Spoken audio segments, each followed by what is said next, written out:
તો હવે નવીનભાઈ આપણે ત્યાં પણ આવી પરિસ્થિતિ આવશે એવું લાગે છે તમને?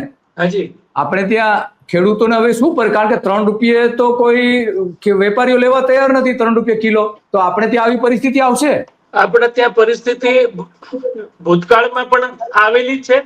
રોડ ઉપર ફેંકાયેલા છે બટાકા, અને આ વખતે પણ એ શક્યતાઓ દેખાઈ જ રહી છે.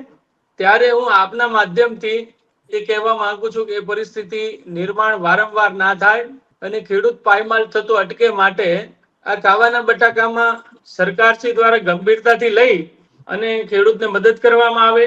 બીજું કે જે રાસાયણિક ખાતર દ્વારા આ ઉત્પાદન કરવામાં આવે છે ત્યારે એની કોસ્ટ ખૂબ વધી જાય છે. તો હું આપના માધ્યમથી એ પણ એક વિનંતી કરવા માંગુ છું કે માત્ર ને માત્ર ગાયનું છાણ કે ગૌમૂત્ર એનાથી જો આ બટાકા પકવવામાં આવે તો ખર્ચ 30 થી 40% ઘટી શકે એમ છે. અને ક્વોલિટી પણ આ વખતે બી અમે પ્રયોગ કર્યો છે, તો ક્વોલિટી પણ સારી થઈ છે. અમે અમારા ખેતરમાં ખાવા માટે આનો પ્રયોગ કર્યો છે. અમે 2-3 વર્ષથી ઝેરમુક્ત ખેતી કરી રહ્યા છીએ, જ્યાં રાસાયણિક ખાતર 0% અમે યુઝ કરી રહ્યા છીએ, એટલે પ્રાકૃતિક ખેતી કરી રહ્યા છીએ.